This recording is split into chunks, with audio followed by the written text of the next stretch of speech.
O que eu te falei lá, na última tela, que a gente estava conversando, é que o que a gente precisa se atentar? Quando a nossa carga geradora é positiva, então, os potenciais, os pontos mais próximos à carga geradora têm potenciais maiores. Olha, eu deixei isso bem indicado. As duas primeiras cargas geradoras que eu desenhei são positivas e eu te contei que VA é maior do que VB. O potencial no ponto A é maior do que o potencial no ponto B. Isso não ocorre nas duas cargas geradoras negativas que eu desenhei embaixo. Olha lá, aí eu já escrevi que o VA é menor do que o VB. Tranquilo? E aí, vamos colocar uma situação que é interessante pensar aqui. Vamos colocar carguinhas de teste. E aí, a gente pode variar. Eu vou colocar uma carguinha de teste aqui, ó. Em todas elas. Mas eu vou diferenciar as nossas carguinhas de teste. A primeira é positiva, a segunda é negativa. Peraí que eu tô achando bem grosseiro. Isso, pode ser. Positiva, negativa. Positiva, negativa.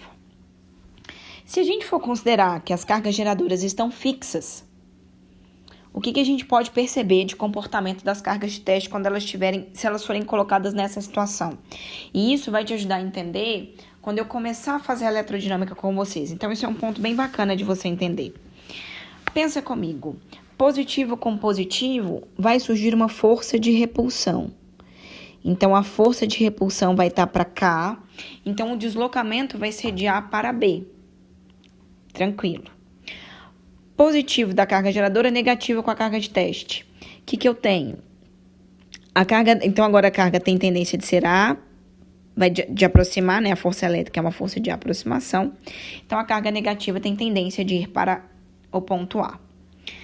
Vamos pensar embaixo. Negativa com positiva. Então, de novo, a carga positiva tem tendência de se aproximar, porque é a força que vai atuar. Vai realizar trabalho, fazendo com que a carga se desloque para a direção de A. E no último caso, negativa com negativa é repulsão. E a carga vai ser, se deslocar na direção do ponto B daquele exemplo. Agora, vamos começar a analisar o seguinte. Olha que interessante, todas as vezes que a carga de teste é positiva, então, quando é que a carga de teste é positiva? Neste caso e neste caso. A carga de teste positiva, ela tende a ir para a posição de menor potencial. Olha em cima.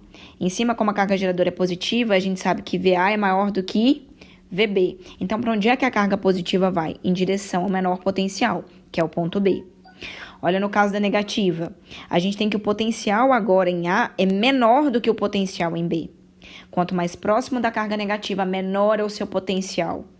Então, se é menor o seu potencial, a carga positiva sempre tende a ir para o menor potencial elétrico. Olha como é que é o inverso com as cargas negativas. Eu colori as cargas negativas. Então, agora eu estou fazendo esses casos aqui, ó. Quando a carga de teste é negativa, observa que ela tem tendência a ir para o maior potencial. Olha na primeira situação, o maior potencial é o ponto A, ela vai para o ponto A. O maior potencial na última situação é em B e ela vai na direção da posição B. Então, a diferença de potencial numa mesma linha vai determinar para onde a carga de teste se desloca. E isso vai ser super importante quando eu virar para você e falar assim, olha, aconteceu uma diferença de potencial de tanto. Então, a corrente elétrica, é por causa disso que nós vamos conseguir originar uma corrente elétrica. Tá? E aí, já adiantando, a corrente elétrica que a gente usa nas nossas casas é chamada de corrente real e a gente está usando elétrons, carguinhas negativas. A corrente que a gente não sabia que existia. Então, como a gente não sabia que existia corrente de elétrons, a gente só considerou a corrente positiva, vai ser a corrente gerada por prótons.